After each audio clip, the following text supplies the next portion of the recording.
Là, c'est moi il y a quelques jours au milieu de l'Atlantique en train de planter des carottes. Alors voilà, je m'appelle Natacha, j'ai 22 ans, je suis en première année de master de physique à Sorbonne Université et je n'en reviens toujours pas d'avoir fait ça. Si on m'avait dit il y a 7 ou 8 mois que je passerais un mois sur un bateau à faire du carottage, je vous aurais jamais cru. Et pourtant, c'est ce que j'ai fait il y a quelques mois. Avant de vous expliquer ce que j'ai fait sur ce bateau, je vais d'abord vous expliquer comment j'en suis arrivée là. Il y a 7 mois, ou peut-être 8, avec 7 échanges de mails. Bonjour, je cherche un stage. Ok, tu veux faire une mission sur un bateau? Oui. Et c'est là que tout a commencé.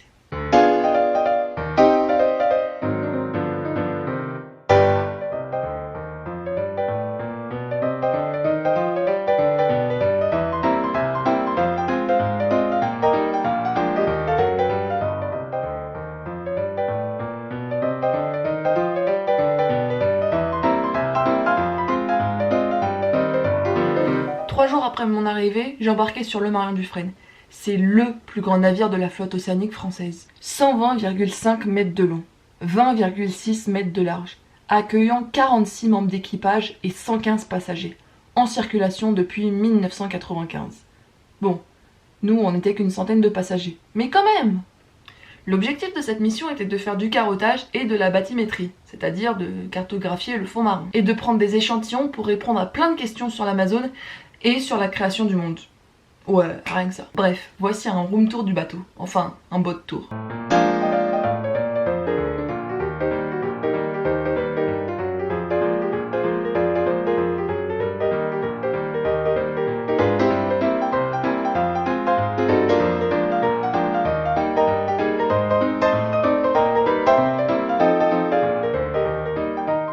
Je vais essayer de vous expliquer comment on fait un carottage dans les moindres détails. Mais dans l'idée, on plante un bâton creux au fond de l'océan, on y récupère des sédiments ou de la boue qu'on ramène à bord du bateau et on fait plein d'expériences dessus. Mais en pratique, c'est une poquito plus complexe. Il faut d'abord regarder où on veut planter. En réalité, on connaît pas exactement les fonds marins, on connaît pas leur profondeur ni même leur relief. Donc le tout premier truc à faire, c'est de cartographier tout ça. On a plusieurs appareils sur le bateau, par exemple des sonars, qui envoient des ondes très puissantes et qui les réceptionnent. Ces ondes vont réfléchir à la surface du sous-marin, à la limite aux sédiments. Avec des lois de la physique, on en déduit la profondeur et le relief du sous-marin. Une fois qu'on connaît le fond marin, les scientifiques vont se battre pour déterminer quel est le meilleur endroit pour faire des prélèvements. Ah bah oui, tous les scientifiques cherchent différents trucs, donc certains vont être intéressés par telle zone parce que si, et d'autres par telle zone parce que ça. Le tout est supervisé par un informateur brésilien qui doit valider toutes les carottes que l'on veut faire. Ah bah oui, comme on est dans les eaux brésiliennes, donc au Brésil, prendre des sédiments, c'est prendre des trucs brésiliens. Donc si on le déclare pas,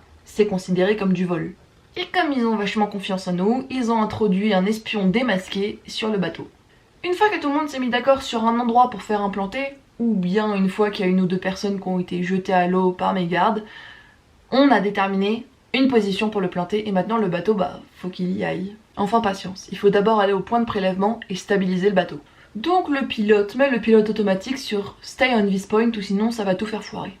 Quand notre bateau est stable sur notre point de carottage, on peut toujours pas commencer. Parce qu'il faut préparer le carotier maintenant. Quand le lieu du plantage est choisi, on connaît vaguement la consistance du fond marin.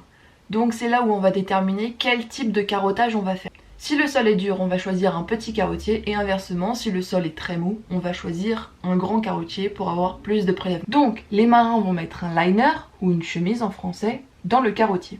Ce liner permet par la suite de maintenir les sédiments. C'est lui que l'on manipule et qu'on conserve. Le carotier extérieur en métal est la partie solide qui va pénétrer dans les sédiments et le liner à l'intérieur est en plastique, plus malléable.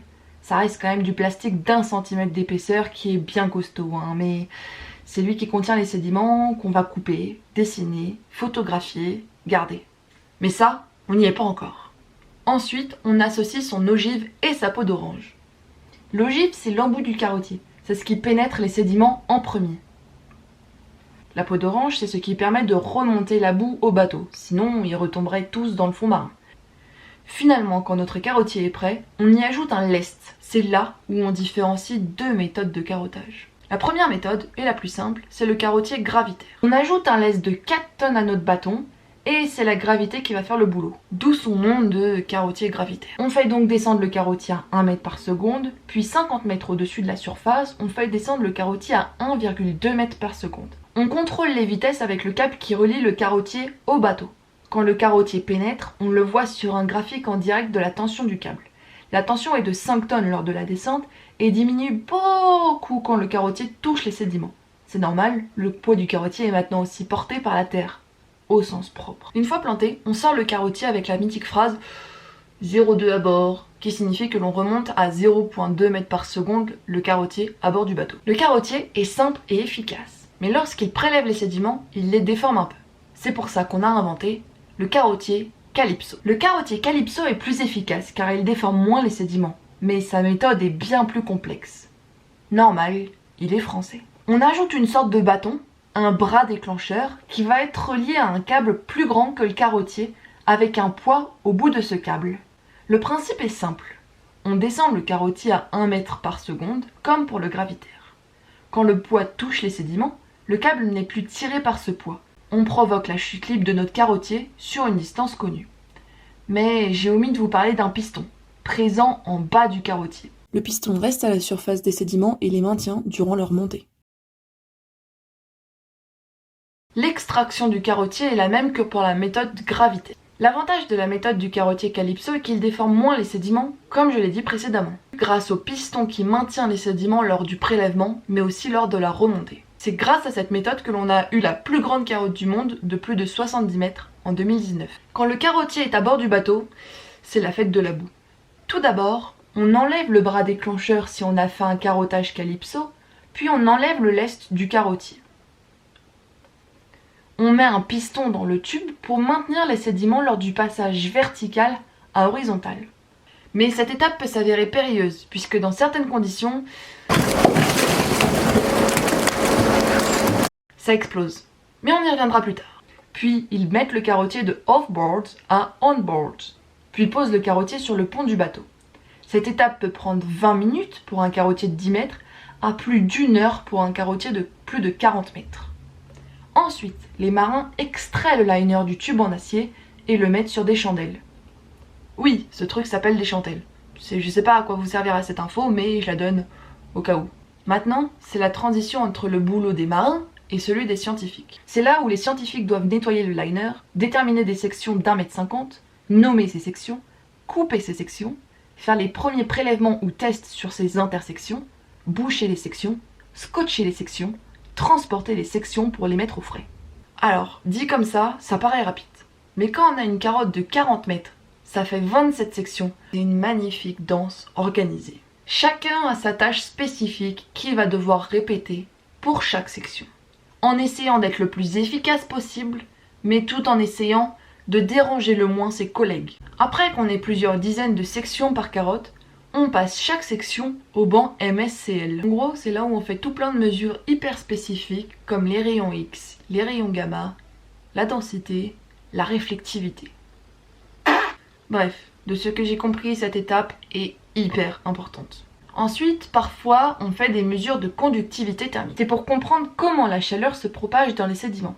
Pour cela, on fait des trous, des petits trous, encore des petits trous dans les sections, puis on y plante une aiguille qui va chauffer, on construit une maison trop choupie, on fait plein de petits calculs et on recommence. Pour chaque trou, pour chaque section. Après, on découpe les sections dans leur verticale et on détermine une partie archive qu'on va photographier, décrire et ranger, et une partie work où il y a des gens qui vont faire des trucs avec de la boue, comme la mettre dans des pots en plastique et faire des trucs hyper compliqués, mais j'ai rien compris. Et puis enfin, on va ranger toutes ces sections. Et c'est seulement là où on a fini de travailler sur une carotte. Sauf que il y en a une deuxième qui va arriver, et une troisième, et une quatrième, et une cinquième, et une sixième, septième. On en a fait 50, voilà. Finalement, toute cette activité sur un bateau, c'est assez stylé, si je peux me permettre de juger. Sur le bateau, on a aussi calculé le flux de chaleur dans les sédiments. C'est ce que j'ai fait. Il y avait aussi une pollution incroyable de la part d'une des expériences à bord du bateau, la mesure de la température de la colonne d'eau, qu'ils appelaient ça. Pour faire court, ils envoyaient un appareil plein d'électrique dans l'eau, qui mesurait toute la température de la colonne d'eau, et puis ils le laissaient dans l'eau. Voilà, il y avait aussi un prélèvement d'eau de surface et en profondeur. Je sais pas ce qu'ils vont faire avec cette eau, mais au cas où, bah elle est là. Il y a aussi tout plein de mesures qui étaient prises avec des appareils qui étaient sous la coque du bateau. Mais là pour le coup c'était pas des mesures qui étaient très spectaculaires puisque bah juste c'était sur des ordi. Et c'était clairement chiant à voir. Et moi j'y connaissais rien. Donc bah je sais pas. Ils faisaient des trucs quoi. J'en sais rien ce qu'ils faisaient les gens. Finalement le clou du spectacle, les explosions à bord du bateau. Et je ne parle pas de feux d'artifice. Durant toute cette mission, on cherchait à récupérer des hydrates de méthane. Une glace qui se forme dans les sédiments à très faible température et très forte pression. Et on l'a trouvé, notre trésor. Et on lui a fait prendre feu à notre trésor. Et c'était stylé. Voilà, c'était mon expérience sur le bateau Marion Dufresne. J'ai essayé de vous expliquer ce que j'y ai fait, mais aussi ce que j'y ai appris. Cette expérience m'a appris de nombreuses choses en plus de la pratique. Que je peux travailler 7 jours sur 7, plus de 8 heures par jour, en tant que stagiaire, dans un domaine où j'y connais rien, au milieu de géologue, presque sans internet. Et pourtant avoir le sourire, être contente d'être là, et essayer de profiter un maximum. Car contrairement à la plupart de mes rencontres, je ne sais pas si je retournerai un jour sur un bateau de ce style, si j'aurai l'opportunité de revivre quelque chose comme ça. J'ai juste tout adoré, mais je sais même pas l'expliquer. C'est juste l'une des plus belles expériences de ma vie. Je remercie tous les scientifiques, les officiers et les marins à bord du bateau. Sans eux, l'aventure n'aurait pas été la même. 2, 1, on coupe.